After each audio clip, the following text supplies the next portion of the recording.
It is the Jesse Kelly Show, final hour of the Jesse Kelly Show on the best Thursday ever. Why is it the best Thursday ever? Well, we may or may not have some pizza on the way to the studio from one of our favorite spots. Not to brag, but we're getting a pizza delivered. Anyway, this hour on the Jesse Kelly Show, we're going to talk briefly about how petty these powerful people can be. We'll talk about this Somali fraud ring. I'm going to touch on, again, something I brought up the first hour, the messaging from the White House on the economy and jobs and bringing in foreigners and things like that. So listen to this. Oracle, remember the commercial, beef, it's what's for dinner? I grew up eating steak at least once a week. Yet today, I can count on one hand how many steaks I've been able to enjoy this year. He said, it's 3, by the way. Where's our freaking beef, dude? This has to be understood from the White House. It has to be understood that the kitchen table issues are not on our side right now. It doesn't mean it's their fault. It doesn't. But that has to be understood, and your messaging has to piggyback off of how people are feeling about prices, about the market, about everything right now. That can't lead to this. Bring people to get those plants opened. We want you to do that, and we want those people to teach our people how to make computer chips and how to make other things.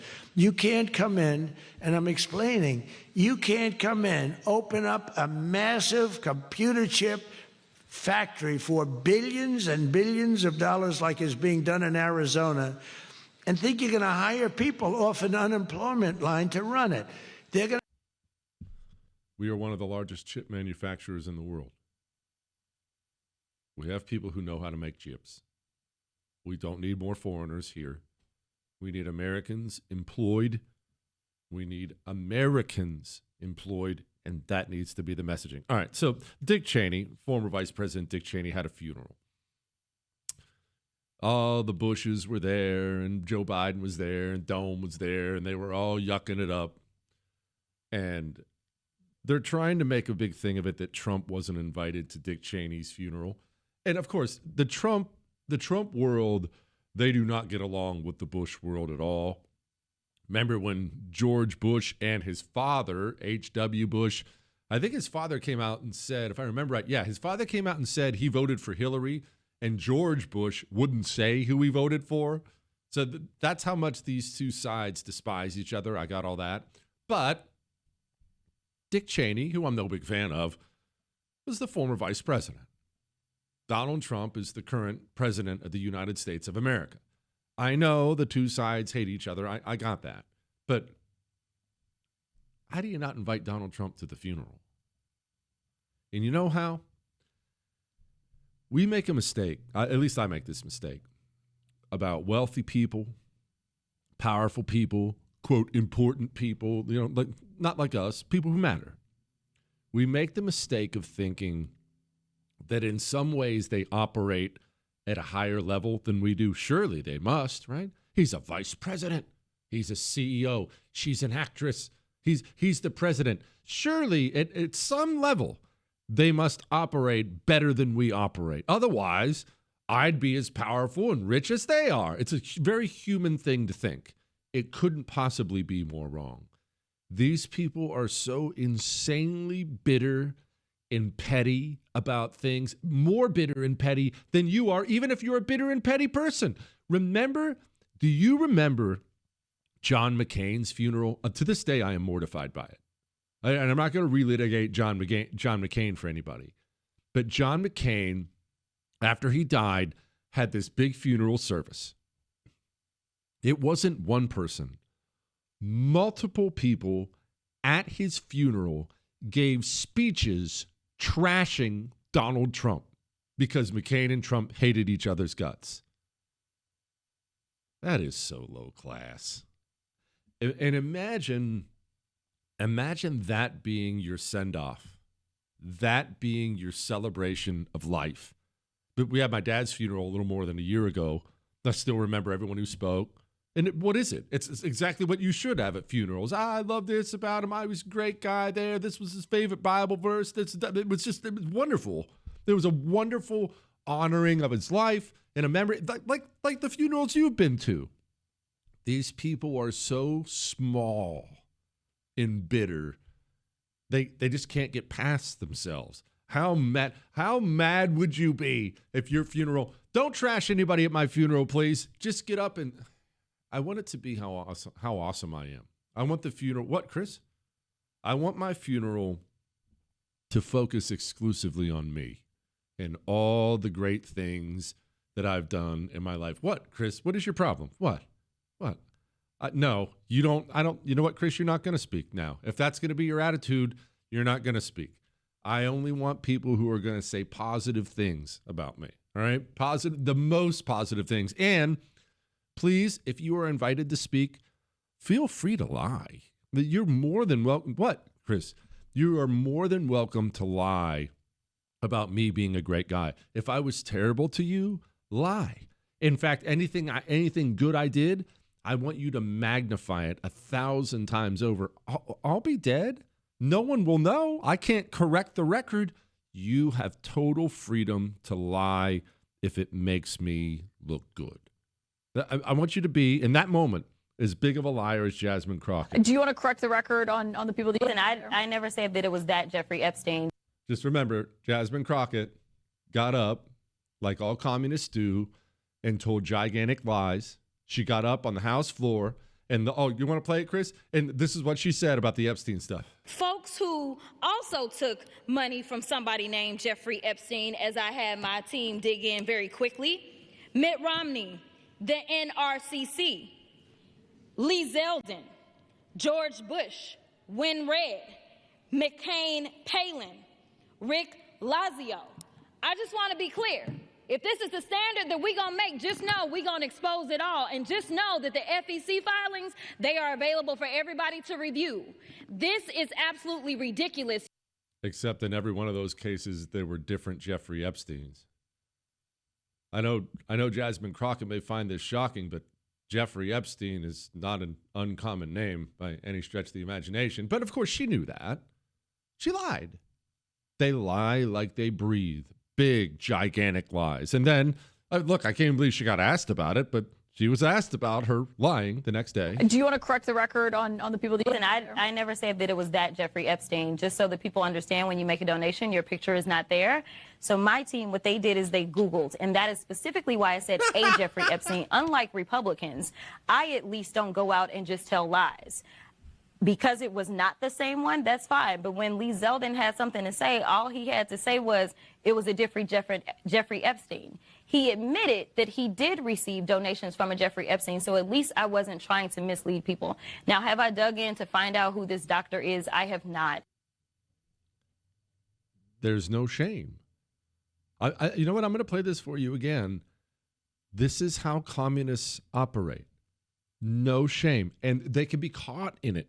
Caught in the most blatant, brazen lies, and they still won't divert. It's like we touched on this last night when Joe Biden was, of course, trying to grab your guns so Democrats can hurt you, and he would use the line repeatedly. He just fell in love with this line that you couldn't own a cannon back when the Second Amendment was written.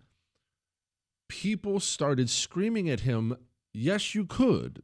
Yes, you could. In fact, many people did. His own staff, we got word, it leaked to the press. His own staff said, hey, Joe, that's such an easily verifiable lie. Would you please stop? We'll find a different line, but please stop saying that one because everyone knows it's a lie. And he never stopped. They can't. It's like breathing. Do you want to correct the record on the people that Listen, I never said that it was that Jeffrey Epstein, just so that people understand when you make a donation, your picture is not there. So my team, what they did is they Googled, and that is specifically why I said a Jeffrey Epstein. Unlike Republicans, I at least don't go out and just tell lies. Because it was not the same one, that's fine. But when Lee Zeldin had something to say, all he had to say was it was a different Jeffrey Epstein. He admitted that he did receive donations from a Jeffrey Epstein, so at least I wasn't trying to mislead people. Now, have I dug in to find out who this doctor is? I have not. It's just like breathing for him. Words are simply weapons. They're simply tools. There's no moral foundation whatsoever. They can't help themselves. All right. So I'm not going to try to raise your blood pressure. All right, I swear I'll try to do the best I can, but everyone knows Minnesota has a Somalia problem, if you will. Because our politicians are a bunch of traitorous scumbags, we've brought in tens of thousands of people from Somalia, and they've now set up basically Mogadishu in the city of Minneapolis. It's a big deal, big problem. But they brought something else with them. Not just female genital mutilation. They brought something else with them. Corruption. We'll talk about that in a moment.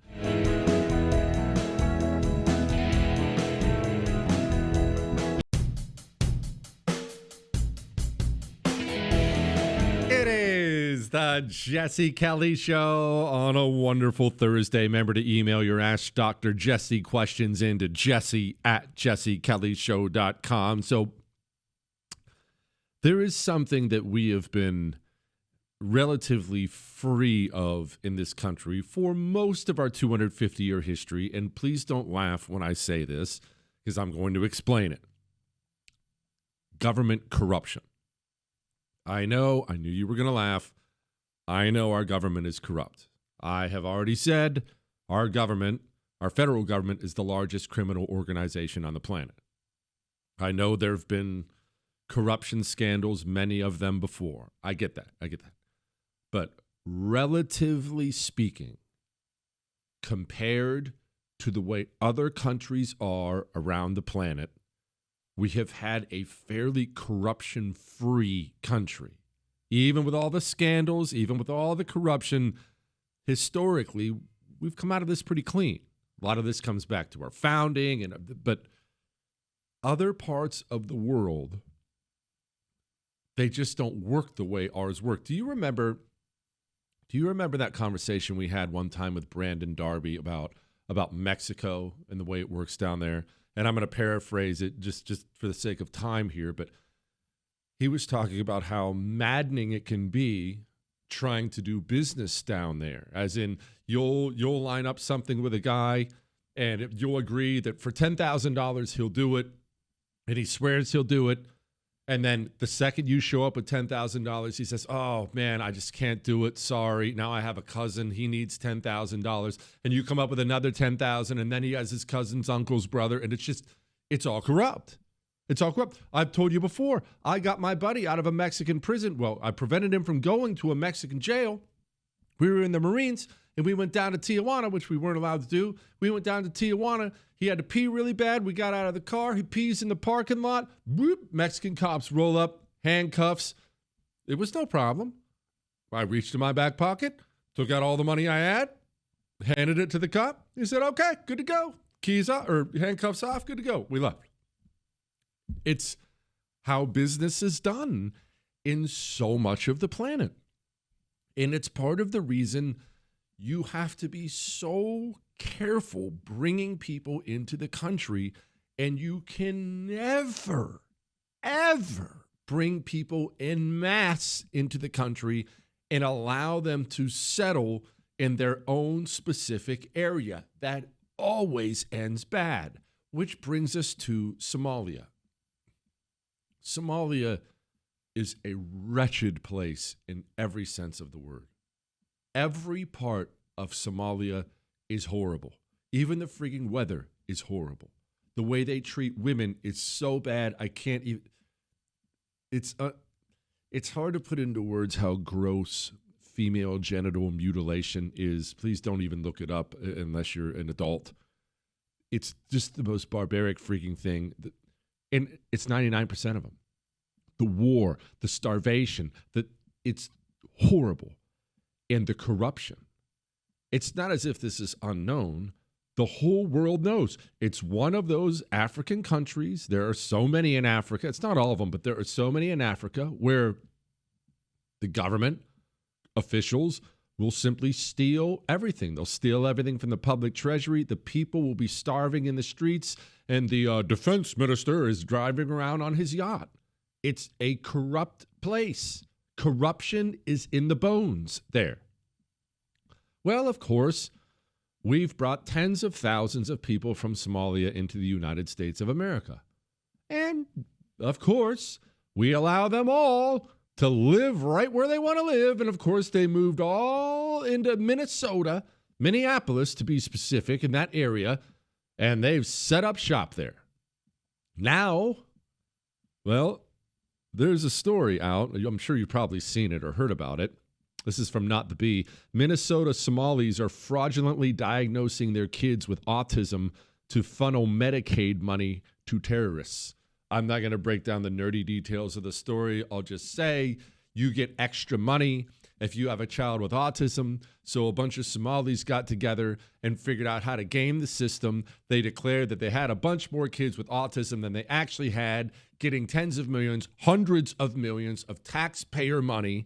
The money then gets funneled directly back to terrorist networks in Somalia.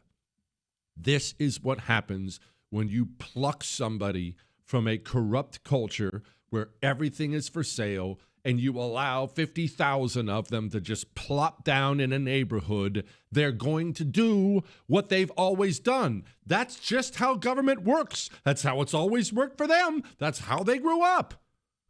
That's what. Speaking of which, did you see Mamdani? Mamdani's now flipping about talking to Trump because he's got supposedly a meeting with Trump coming up. My administration would be Donald Trump's worst nightmare. I have many disagreements with the president, and I believe that we should be relentless and pursue all avenues and all meetings that could make our city affordable for every single New Yorker. Why is he flipping? Because Donald Trump has large quantities of money in his hands, and Mamdani needs that money.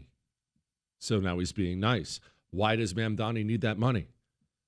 Well, because foreign tribal coalitions elected him, and he had promised them things, and now he has to deliver. He has to stand up and say, I'm going to go meet with Donald Trump now, and I'm going to be super nice, because the politics of the people who elected him, they're corruption politics. Freaking terrible. All right, do some emails.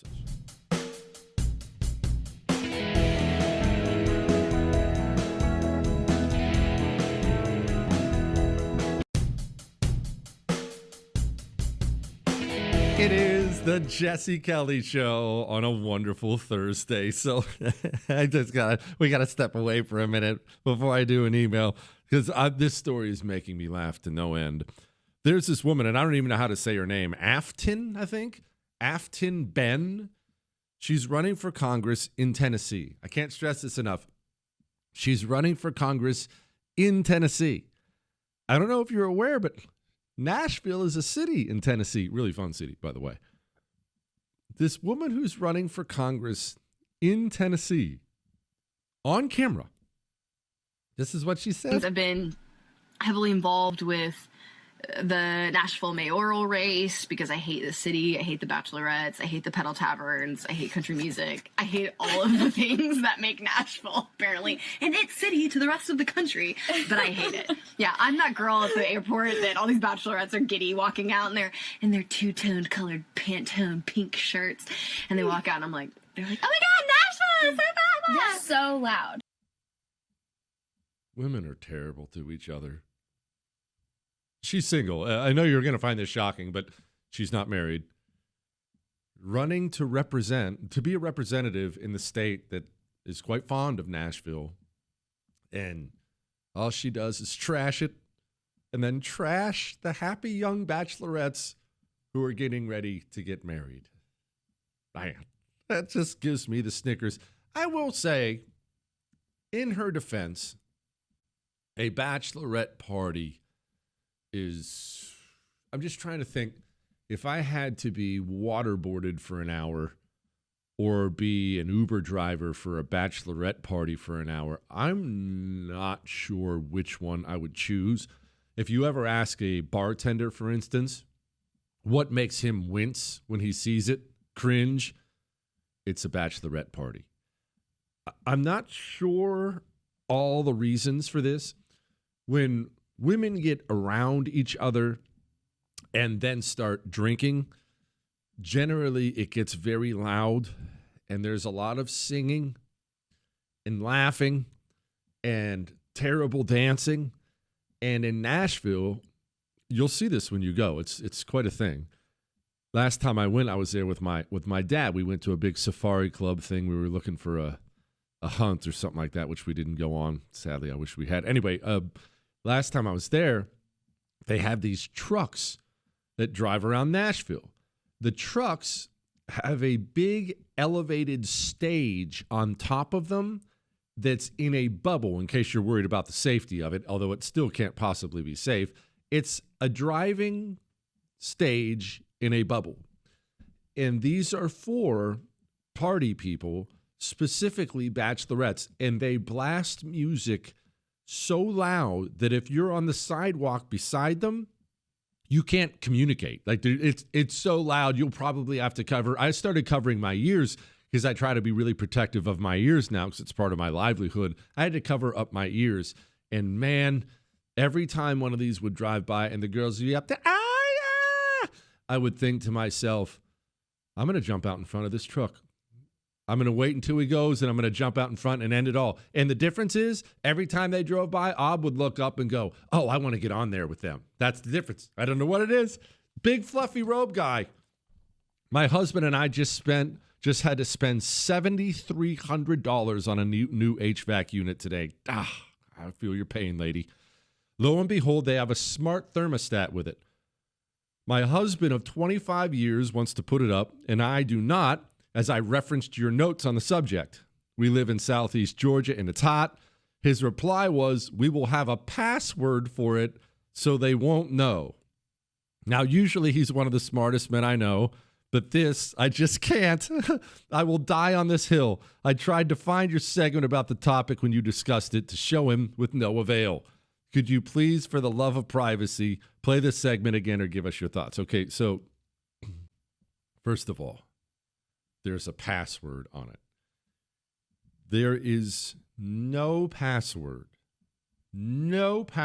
for any smart thermostat, social media account, private encrypted message. There's no password they can't penetrate and get around, okay? There is not. It doesn't exist. Even, have you ever seen these doors? Maybe you even have one on your home where you don't need a key. You can use a key, but there's a keypad on the actual door handle. You beep, beep, beep, beep, beep, and it lets you in the house.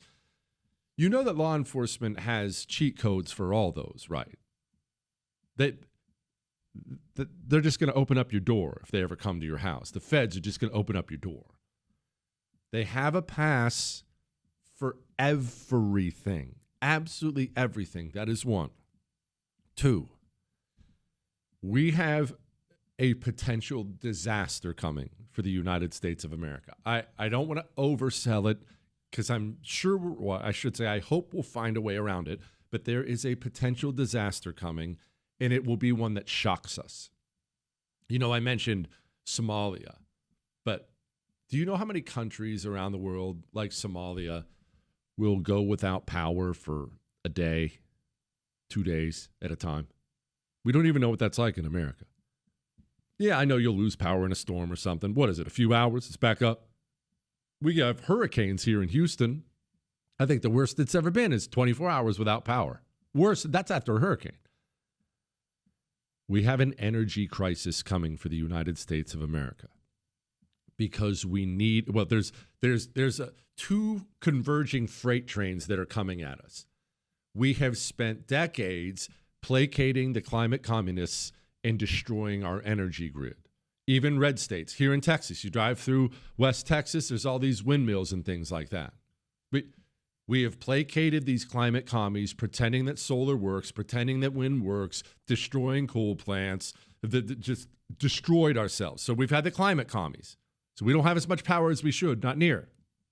Combine that with the fact that we are about to need more power by far than we have ever needed.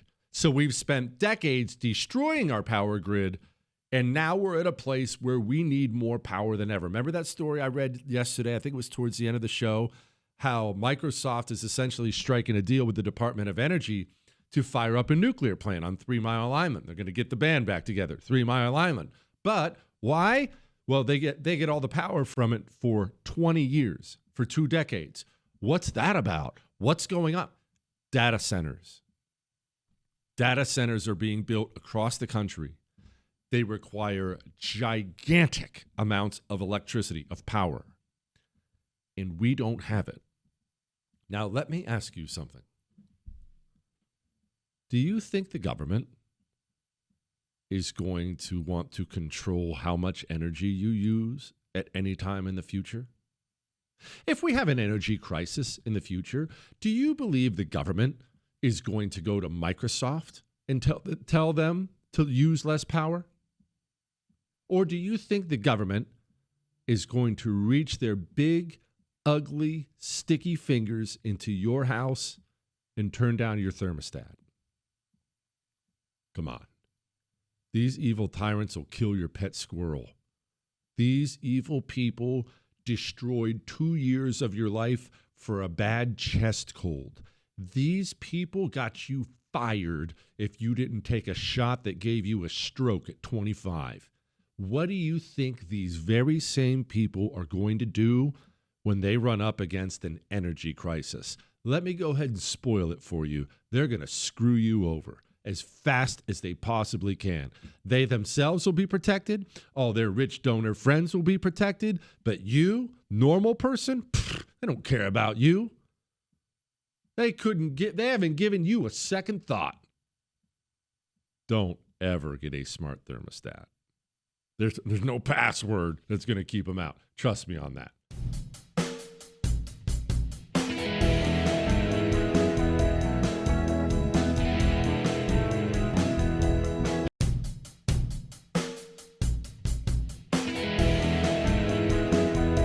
It is the Jesse Kelly Show, final segment of the Jesse Kelly Show on a fantastic Thursday. Before I get to the headlines I didn't get to and everything else, I wanted to touch on this. And I wanted to remind you that tomorrow's Ask Dr. Jesse Friday. Get your questions emailed in, jesse@jessekellyshow.com. To the media, the Huffington Post specifically, they're whining about 600 Americans who were fired after Charlie Kirk was assassinated. Fired for what? Fired because they went online and celebrated it. They went online and celebrated it. I only brought up this story to remind you that you share a country with people who cheer when you die on camera. Think about that. We share a country with people who will stand up and cheer when a 31-year-old husband and father dies. They'll record themselves doing it, and they'll put it on social media. Democrats have created such an ugliness in their base with their endless it's really emotionally abusive is what elite communists do to their base. Nazi Hitler, Nazi Hitler, Nazi Hitler, end of the world stuff. Chris, do you have that audio I just DM'd you, actually? As soon as you have it, let me know. It has created an assassination culture, as we discussed after Charlie was assassinated. It has created an assassination culture in this country where communists, street communists, they feel like murdering people is justified. And you know all these Democrats who've gone on the air and called ICE agents Nazis and Gestapo and Nazi Gestapo. This is what the Gestapo does. You know what? You know the result of it? Listen to this.